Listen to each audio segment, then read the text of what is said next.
Gold trusted gold buyers. మీరు తాకట్టు పెట్టిన బంగారాన్ని విడిపించి ఈ రోజు ఉన్న మార్కెట్ ధరకు కొనబడను.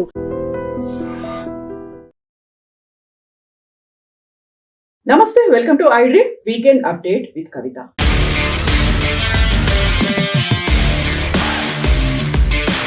బీఆర్ఎస్ అధినేత కూతురుగా కవిత ఇంతకాలం పరిచయం ఉంది. తెలంగాణ జాగృతి కావచ్చు, ఎంపీ కవిత, ఎమ్మెల్సీ కవిత. సడన్ గా బీఆర్ఎస్ పార్టీ పైనే ధిక్కార స్వరం వినిపించింది, తిరుగుబాటు బాట ఎగిరేసింది.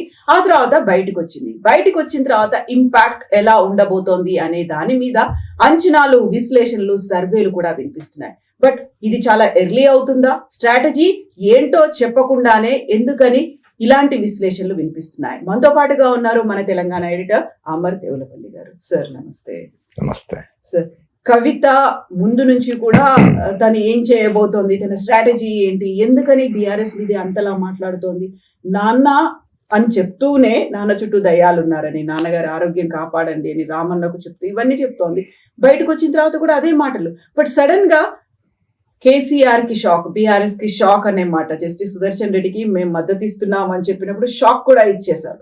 అసలు యాక్చువల్ గా స్ట్రాటజీ ఏంటి? తను ఏం ప్లాన్ లో ఉన్నారు?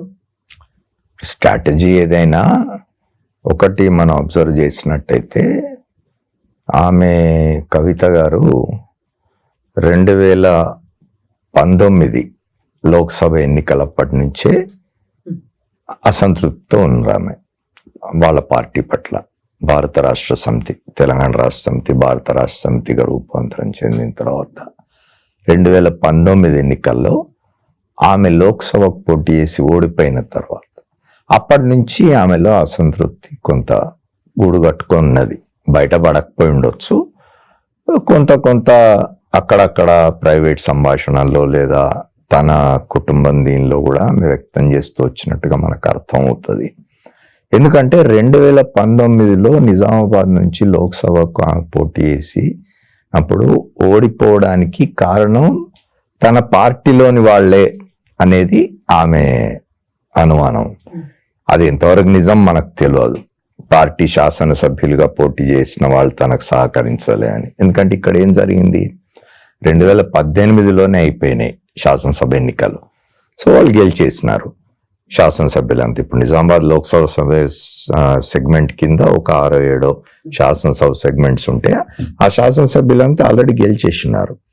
లోక్సభకు అసెంబ్లీకి ఎన్నికలు కలిసి వస్తే ఏమవుతుందంటే శాసనసభ సెగ్మెంట్స్ కూడా ఉంటాయి కాబట్టి లోక్సభ అభ్యర్థికి ఈజీ అయిపోతుంది. ప్రచారం విషయంలో అయినా లేదా డబ్బు వ్యయం విషయంలో అయినా ఇంకోటైనా 7 సెగ్మెంట్లలో శాసనసభ అభ్యర్థులు కూడా ఉన్నారు తన పార్టీకి సంబంధించిన వాళ్ళు కాబట్టి వాళ్ళు తన కోసం పనిచేస్తారు. తన పని ఈజీ అవుతుంది. అప్పుడు ఏమవుతుందంటే శాసనసభ్యులు కూడా జాగ్రత్తగా పార్టీ గుర్తుకే ఓటు పడేట్టుగా శ్రమించేందుకు ఎక్కువ అవకాశాలు ఉంటాయి. శాసనసభ్యులు ఎన్నికలు అయిపోయి వాళ్ళు ఒకసారి శాసనసభ్యులు అయిపోయిన తర్వాత లోక్సభ వాళ్ళు ఎందుకు పెద్దగా పట్టించుకుంటారు అనేది ఒకటి. రెండవది, ఉద్దేశపూర్వకంగానే తనను ఓడించడానికి ఇట్లా శాసనసభ్యులు కూడా వ్యతిరేకం చేసినారు. ఆ వ్యతిరేకం చేయడానికి తమ పార్టీలోని కొంతమంది ముఖ్యులే కారణం అనే ఇది ఆమె పెట్టుకున్నారు అప్పటి నుంచే. అది అట్లా పోతూ ఏమైంది, సరే మధ్యలో ఆమెను పాసిఫై చేయడానికో లేకపోతే ఇంకా ఏ కారణం చేతనైనా విమర్శలు వస్తున్నప్పటికీ కేసీఆర్ ఆమెను మండలికి పంపించినారు. విమర్శలు ఏమిటి అంటే, వేరే వాళ్ళ అర్హులు చాలా మంది ఉండగా లోక్సభకు ఓడిపోయిన తన కూతురికి ఎమ్మెల్సీ కట్టబెట్టుకున్నాడనే విమర్శ చాలా పెద్ద ఎత్తున వచ్చింది. అయినా సరే ఆయన ఆమెకు ఎమ్మెల్సీ ఇచ్చినాడు. ఎమ్మెల్సీ ఇచ్చినందువల్ల ఆమె సంతృప్తి చెందినారా లేదా మనకు తెలియదు. కానీ ఆ తర్వాత లోక్సభలో 19లో ఓడిపోయిన దగ్గర మొదలైన అసంతృప్తి లిక్కర్ స్కామ్లో ఆమెను జైలుకు పంపినప్పుడు పార్టీ కానీ, నాయకత్వం కానీ, సొంత తండ్రి కానీ, అన్న కానీ, లేకపోతే పార్టీలోని ముఖ్యులు కానీ పెద్దగా దీని మీద ఎఫర్ట్ చేయలేదు, తనను రక్షించే ప్రయత్నం వీళ్ళెవరు చేయలేదు అనే ఒక అభిప్రాయంతో ఆమె ఉన్నారు. అది మరింత తోడైంది.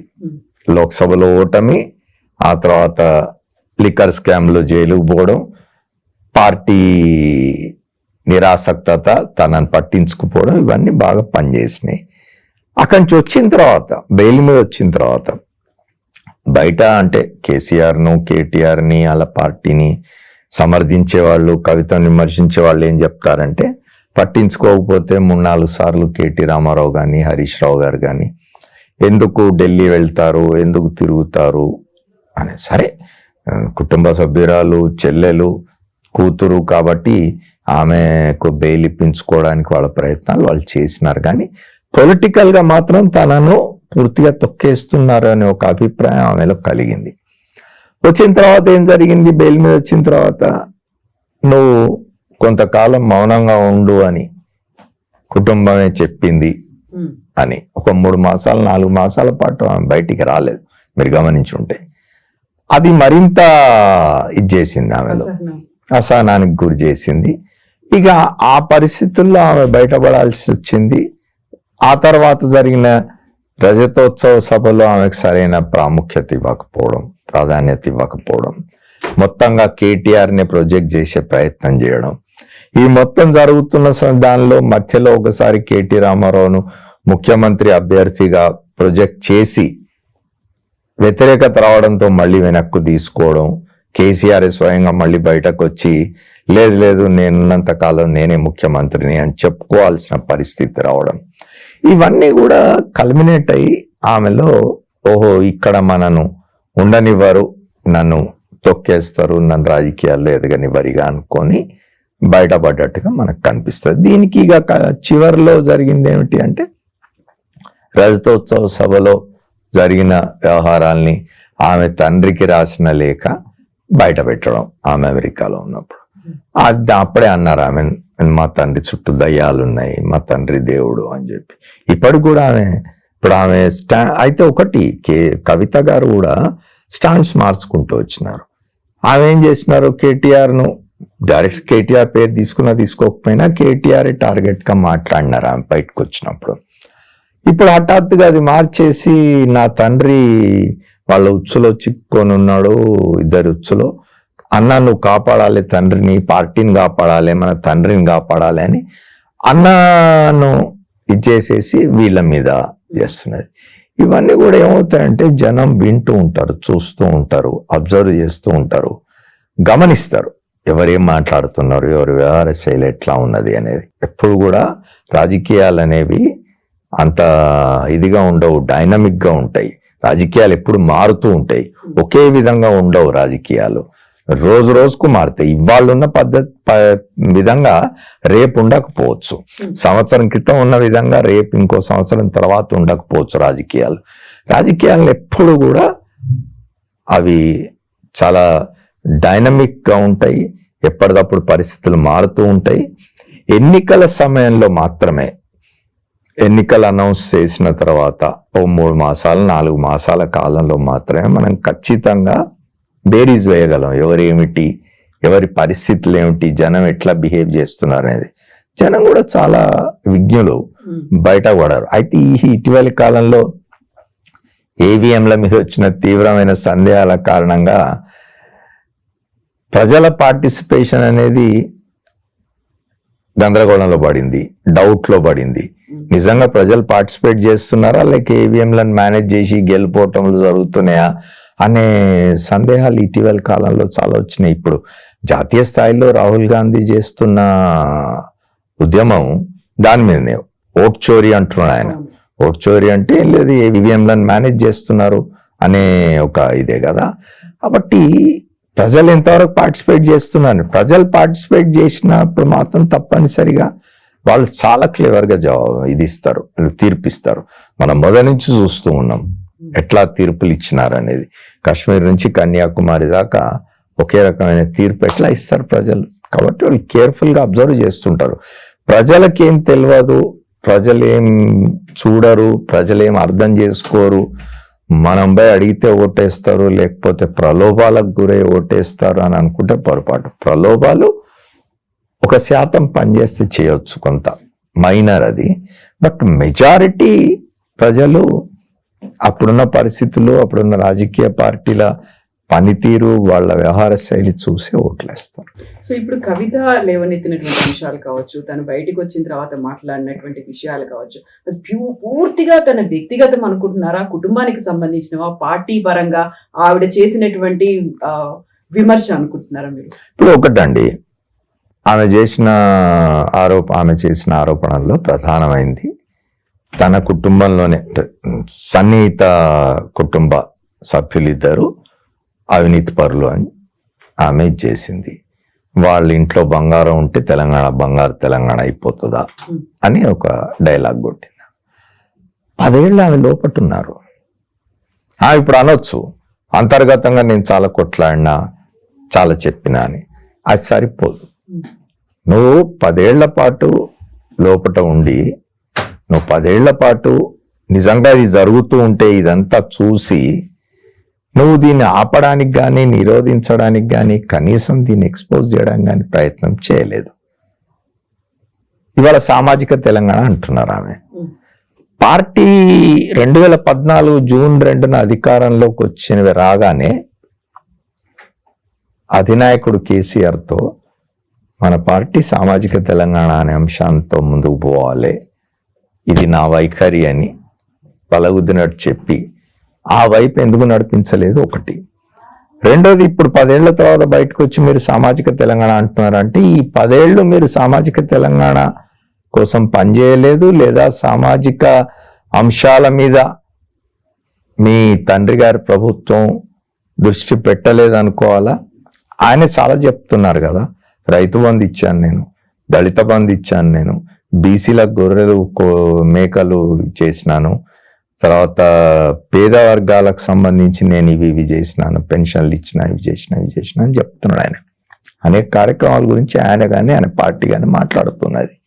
మరి అవన్నీ ఏమిటి? సామాజిక తెలంగాణ అంటే ఏమిటి? మీ దృష్టిలో సామాజిక తెలంగాణ అంటే ఏమిటి? ఏం సాధించలేదు. ఇప్పుడు మీరు పార్టీలో ఉన్నంతకాలం జ్యోతిబా పూలే విగ్రహం పెట్టమని అడగలే. ఇప్పుడు వచ్చి జ్యోతిబా పూలే విగ్రహం అంటున్నారు. ఇప్పుడు వచ్చి మీరు సామాజిక తెలంగాణ అంటున్నారు.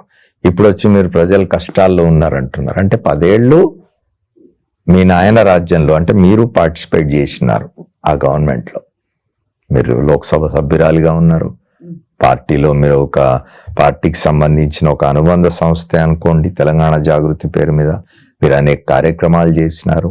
ప్రభుత్వంలో మీరు కీలకంగా ఉన్నారు. పదవి లేకపోవచ్చు, మంత్రి కాకపోయి ఉండవచ్చు, లేదా ఇంకోటి లేవు. రెండవది, ఆమెకి ఇంకొక ఇది కూడా ఉండొచ్చు, ఒక ఫిర్యాదు కూడా. తను 2014-19 5 సంవత్సరాల పాటు లోక్సభ సభ్యులుగా ఉన్న కాలంలో ఒక దశలో చర్చ వచ్చింది, మీరు గమనించినారో లేదో. బీఆర్ఎస్ అంటే అప్పుడు టిఆర్ఎస్ గా ఉన్నది, టిఆర్ఎస్ కూడా ఎన్డీఏ ప్రభుత్వంలో చేరుతుంది అని, చేరితే కవిత కేంద్ర మంత్రి అవుతుంది అని.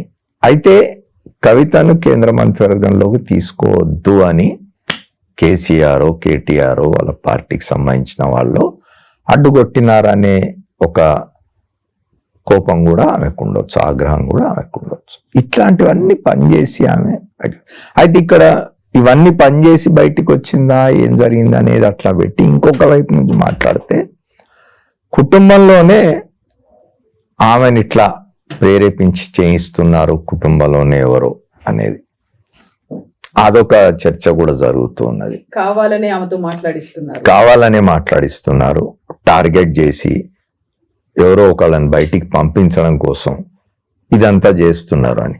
కానీ ఇవన్నీ ఏమవుతాయంటండి, మీరు ఇంటర్నల్గా ఏం మాట్లాడుకున్నా ఏం చేసినా బయట జనానికి కనిపించేది నమ్ముతారు వాళ్ళు. ఇప్పుడు ఆమె రెబెల్ అయి బయటకు వచ్చినారు అంటే ఏమిటి? టిఆర్ఎస్లో మొదటి నుంచి కూడా అంత సవ్యంగా లేదు, సబ్ ఠీక్ నీయే, లోపల ఏదో జరుగుతున్నది, ఏమో బయటకు వచ్చి చెప్తున్నది అనేది అయితే జనాలు నమ్ముతారు కదా. మీరు లోపల ఏ అండర్స్టాండింగ్ తోటైనా, ఏ అవగాహన తోటైనా మీరు బయటకు వచ్చి మాట్లాడుతూ ఉండొచ్చు. కానీ అంతిమంగా మీరు ఇవాళ చేస్తున్న దానివల్ల ఆ పార్టీకి అయితే నష్టం జరుగుతుంది. మీరు ఉద్దేశపూర్వకంగా చేసినా, అన్ఇంటెన్షనల్ గా చేసినా కూడా ఆ పార్టీకి నష్టం అయితే జరగబోతున్నది. ఎంతో కొంత, ఎంత జరుగుతుంది అనేది వేరు. ఆ పార్టీ ఎంత కోపపై బయటకు వస్తుంది, పైకి వస్తుంది, జనంలో కాంగ్రెస్ పట్ల వ్యతిరేకత ఉందా, కాంగ్రెస్ పట్ల ఇంకా అనుకూలత పెరుగుతున్నదా, బీఆర్ఎస్ ఎట్లా దాన్ని అధిగమించగలదు అనేది ఇవన్నీ కూడా ఇంకా 3 ఏళ్ల సమయం ఉన్నది ఇక్కడ. ఇప్పుడు ఏం జరుగుతుంది, మీకు 2018 అంత మంచి విజయం సాధించి 2023 వచ్చేసరికి పూర్తిగా చతికిలబడింది ఆ పార్టీ. హైదరాబాద్ చుట్టుపక్కల నియోజకవర్గాలు తప్ప మీరు ప్రధానమైంది ఉత్తర తెలంగాణ, దక్షిణ తెలంగాణలో బీఆర్ఎస్ నష్టపోయింది బాగా. ఆ తర్వాత జరిగిన లోక్సభ ఎన్నికల్లో ఒక్క స్థానం కూడా సంపాదించలేని స్థితి. 10 ఏళ్ళు, దాదాపు 13 సంవత్సరాలు రాష్ట్ర సాధన కోసం కొట్లాడి 10 ఏళ్ళు దాదాపు అధికారంలో ఉండి ప్రజలకు ఇన్ని చేసినామని చెప్తున్న పార్టీ లోక్సభ ఎన్నికల్లో పూర్తిగా చతికిలబడ్డం అనేది, ఒక్క స్థానం కూడా గెలవలేకపోవడం అనేది ఆ పార్టీ స్థితి ఎట్లా ఉన్నదనేది అర్థం అవుతుంది. దాన్ని మరి అందులోంచి లేపి మళ్ళీ ఎన్నికలకు సన్నద్ధం చేసి 2028లో అధికారంలోకి రావడానికి ఆ పార్టీ అంత ఇది కాగలదా అనేది చూడాలి. అలా ఇంకొక అంశం ఏమవుతుందంటే, మనం చూసినట్టయితే సరే రకరకాల మాటలు, రకరకాల ప్రచారాలు నవి బయట, కానీ ఆ పార్టీ మొత్తానికి ఒక ఫేస్ లేదా ఒక ఐకాన్ అయిన చంద్రశేఖరరావు గారు ఈ మధ్య బయటికి రావడం లేదు. అసలు ఆయన ఆరోగ్యం బాగాలేదని ఇంకోటని ఏవో చెప్తూ ఉన్నారు. ఏది కారణం ఏదైనా కూడా ఆయనే నిలబడి లీడ్ చేయాల్సిందే. ఇప్పుడు ఆయన ఇంకెవరికి అప్పగించినా కూడా ఆ పార్టీ కకావికలు కావడం అనేది గ్యారెంటీ. సో మీరు చెప్పినట్టుగా 2018 అసెంబ్లీ, 2019 పార్లమెంట్ ఎన్నికల్లో ఆల్మోస్ట్ 2023కి వచ్చేసరికి 50 అసెంబ్లీ కావచ్చు, 12 ఎంపీలు కోల్పోవడానికి రీజన్స్ కూడా ఎలక్షన్స్ ముందు జరిగినటువంటి కొన్ని పరిణామాలు, లేకుంటే 2 సార్లు అదే ప్రభుత్వం ఉంది కాబట్టి ప్రభుత్వ వ్యతిరేకతను మార్పు కోరుకున్నారో అనుకుంటే, ఇప్పుడు మళ్ళీ ఎలక్షన్స్ రావడానికి 3 ఏళ్ల కాలం ఉంది. ఈ 3 ఏళ్ల కాలంలో మీరు చెప్పినట్టుగా కవిత ఇంపాక్టో లేకుంటే కవిత వల్ల వచ్చినటువంటి నష్టానికో భర్తీ చేసుకునే స్కోప్ కూడా ఉంది. 3 years అనేది చాలా పెద్ద టైమే అవుతుంది. బట్ ఇప్పుడు ఇంత జరిగింది అనేది 3 ఏళ్ల తర్వాత కూడా ప్రజలు గుర్తుపెట్టుకుంటారంటారా? అదే నేను చెప్పేది, నేను ప్రారంభంలో చెప్పిన మీకు, ఎన్నికలు వచ్చే నాటికి ఇష్యూస్ మారిపోతాయి అమ్మా. ఎన్నికలు వచ్చే నాటికి కవిత ఏం చేస్తుంటది, కవిత ఎక్కడ ఉంటది, బీఆర్ఎస్ పరిస్థితి ఏంది, ఈ 3 ఏళ్ళు బీఆర్ఎస్ కాండక్ట్ ఏమిటి, ఎట్లా తనని తాను ప్రజల్లోకి తీసుకుపోయి ప్రజల మెప్పు పొందడానికి ఏం పని చేస్తుంది 3 ఏళ్ళు అనేది చూడాలి. మన 2 ఏళ్ళు అయితే అయిపోయినాయి.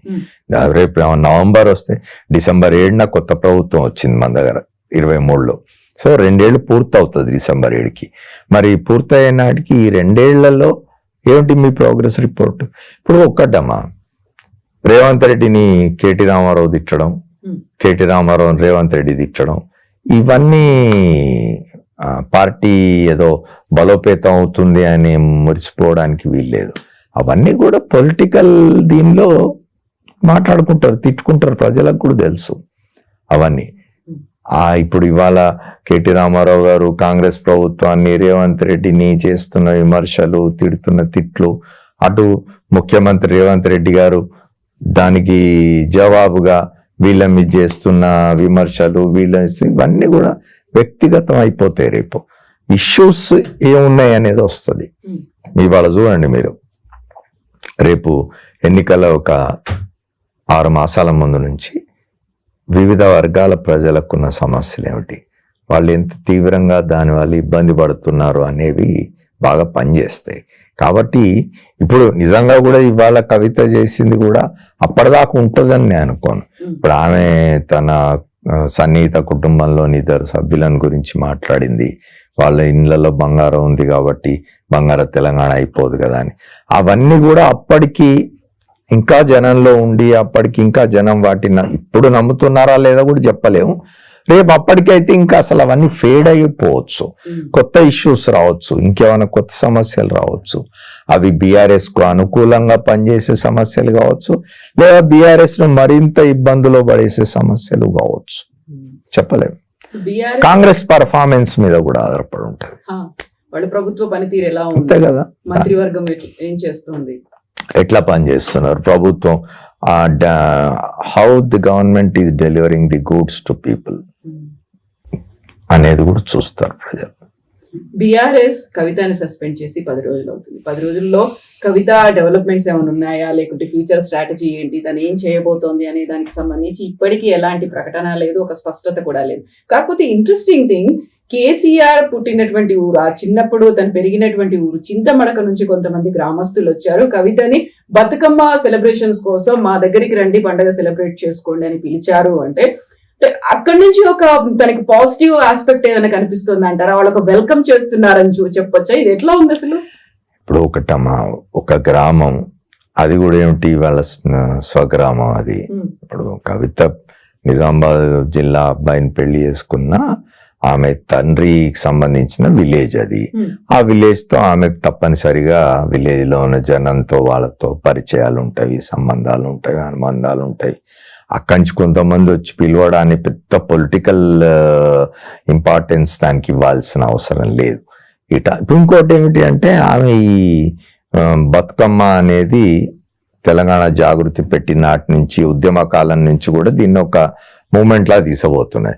అసలు ఒక దశలోనైతే కవిత బతుకమ్మని కనుక్కున్నదేమో, అంతకుముందు తెలంగాణలో ఎవరు బతుకమ్మ ఆడేవాళ్ళు కాదేమో అనుకునేంత హైప్ ఇచ్చినారు దానికి, which is not correct. Bathukamma అనేది మనందరం మన జీవన విధానంలో ఒక భాగం. అది మన తెలంగాణ ప్రజల సాంస్కృతిక జీవనంలో అదొక భాగంగా ఉన్నది. అది వాళ్ళ కొత్తగా కవిత వచ్చి నేర్పించడము, జాగృతి వచ్చి నేర్పించడము, ఇంకోళ్ళు వచ్చి నేర్పించడము అనేది సరైంది. అయితే దానికి ఒక ఏమంటారు, దాన్ని ఇంపార్టెంట్ దీనిగా తీసుకొచ్చింది ఆమె. ఎప్పుడుగా బతుకమ్మ అనేది ఎవరి గ్రామాల్లో వాళ్ళు, ఎవరి ఇళ్లలో వాళ్ళు, ఒక ప్రైవేట్ అఫేర్గా, కుటుంబ వ్యవహారంగా నడుస్తూ ఉండేది, గ్రామ వ్యవహారంగా నడుస్తూ ఉండేది అని ఆమె దానికి ఫోకస్ ఇచ్చినారు. ఆమె దానికి కొంచెం విదేశాల్లో కూడా బతుకమ్మలు ఆడించినారు, ఇక్కడ ఆడించినారు, దానికి ఒక ఇంపార్టెన్స్ వచ్చేట్టుగా చేసినారు తప్ప బతుకమ్మ కనుక్కున్నదేం కాదు. కానీ ఆమె ఐడెంటిఫై అయినారు దాంతో. ఎవ్రీ ఇయర్ ఆమె చేస్తూ ఉన్నారు కాబట్టి తప్పనిసరిగా ఇప్పుడు కూడా ఆమె బతుకమ్మ అంటే ఇప్పుడు మైనస్ బీఆర్ఎస్, మొన్నటి వరకు ఆమె బీఆర్ఎస్ లో ఉండి బతుకమ్మలు ఆడినారు, ఆడించినారు.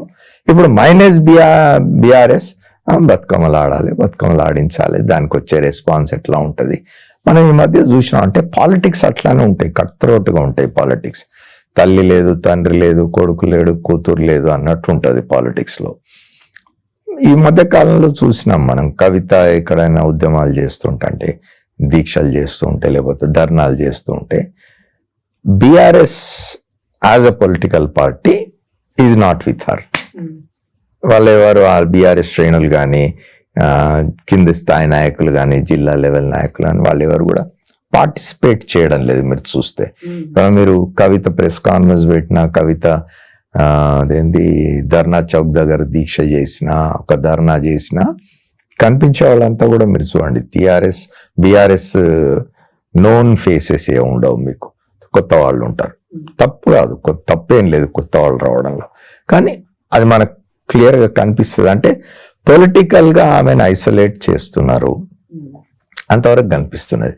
అది ఇంటర్నల్ గా అవగాహనతో ఆమె చేస్తున్నా బయట శ్రేణులకు తెలియదు, అది కింది స్థాయి నాయకులకు తెలియదు. కాబట్టి సహజంగానే ఆమె పార్టీని ధిక్కరించింది, పార్టీని వ్యతిరేకిస్తున్నది, పార్టీ మీద విమర్శలు చేస్తున్నది, నాయకుల మీద విమర్శలు చేస్తున్నది. కాబట్టి అమ్మో ఆమెతో పోతే మనకు నష్టం జరుగుతుంది అనే మైండ్ సెట్ తో ఉంటారు. సో కవిత ఏం చేసినా అది తన సొంత ఎజెండా, పార్టీకి సంబంధించినటువంటి స్టాండ్ కాదు అన్నట్టుగా బిహేవియర్ అంతా ఉంది. బట్ మీరు ఇప్పుడు ఒక మాట అన్నారు, ఇంటర్నల్ గా ఎవరన్నా చేయిస్తున్నారేమో అనేది. కావాలని కవితని బయటికి పంపించాలా, లేకపోతే కవిత తో లేకుండానే, సంబంధం లేకుండానే బీఆర్ఎస్ పార్టీ ఎదగాలన్నా, లేకుంటే బీఆర్ఎస్ పార్టీని తన ఒక మాట చెప్పారు, కుటుంబాన్ని విచ్ఛిన్నం చేశారు, పార్టీని హస్తగతం చేసుకునే ప్రయత్నాలు, కుట్రలు, వెన్నుపోటు అనేది జరుగుతోంది అని. డెలిబరేట్ అటెంప్ట్ అనేది ఎందుకు ఎవరు చేశారనుకుంటున్నారు? ఇప్పుడు ఎవరు చేశారనేది మీరు కానీ నేను కానీ బయట ఉండి మనం చెప్పలేం కదా. మనం కనిపిస్తున్న ఇది వాతావరణం ప్లస్ బయట వస్తున్న ప్రచారం, బయట జరుగుతున్న ప్రచారాన్ని బట్టి కవిత భుజం మీద తుపాకీ పెట్టి ఎవరినో కొట్టే ప్రయత్నం జరుగుతున్నది. ఇది కావాలని ఇంటర్నల్ గానే ఇది ఒక పథక రచన జరిగింది అనే ప్రచారం జరుగుతున్నది. అది ఎంతవరకు నిజం అనేది మనం చెప్పలేము. నిజం అయినా కావచ్చు, ఎందుకంటే రాజకీయాల్లో నేను చెప్పినాను కదా, కట్ త్రోట్, తండ్రి కొడుకులకే ఇది ఉండదు. నిన్న మనం ఎక్కడో తమిళనాడులో అంబుమన్ రామదాస్ తండ్రి కొడుకును పార్టీలోంచి సస్పెండ్ చేసినాడు. లాలూ ప్రసాద్ యాదవ్ తన కొడుకును బయటికి పంపించేసినాడు. అనేక చోట్ల జరుగుతూ ఉంటుంది. బాల్ ఠాక్రే కుటుంబంలో జరిగిన పరిణామాలు చూసినాం మనం. శివసేన చీలిపోయింది రెండుగా. బాల్ ఠాక్రే వంటి నాయకుడు నాయకత్వం వహించిన పార్టీ అది. కుటుంబ తగాదాలు చాలా పార్టీల్లో ఉంటాయి. ఎందుకంటే అధికారం దగ్గరికి వచ్చేసరికి, సంపద దగ్గరికి వచ్చేసరికి, అది రాజకీయాలు కావచ్చు, వ్యాపార సంబంధమైన కుటుంబాలు కావచ్చు, ఇతర కుటుంబాలు కావచ్చు, ఎక్కడైతే అధికారం, ఎక్కడైతే సంపద, ఆస్తులు, డబ్బు ఇట్లాంటివి వస్తాయో అక్కడ ఈ తగాదాలు చాలా కామన్గా కనిపిస్తాయి మనకు. చూసినాం మనం చాలా కుటుంబాల్లో, ఇప్పటికీ రాజకీయ కుటుంబాల్లో ఇప్పటికి జరుగుతున్న చరిత్ర కూడా చూస్తూ ఉన్నాం మనం. Yes, sir. Thank you so much. Thank you very much. And don't forget to subscribe to iDream. And for more videos, Please subscribe to iDream. Please subscribe to iDream. Please subscribe iDream. And please subscribe to iDream. For more videos, subscribe to iDream. please like, share, and subscribe to the channel. Congratulations, iDream. Subscribe to iDream. Subscribe to iDream. So subscribe to iDream Media. iDream ki iDream team andarki huge congratulations. Please subscribe iDream Media. Please subscribe to iDream. Subscribe iDream. Please subscribe to iDream. iDream అంటే నా కళల channel subscribe చేసుకున్న నోరు తిరుగుతలేదు, మీరైతే గంట గుర్తు కొట్టండి. For more such videos, please subscribe to iDream. Subscribe to iDream. Please subscribe to iDream. Please subscribe iDream Media. Please do subscribe to iDream. Please subscribe to iDream Media. For best entertainment and information, please subscribe iDream.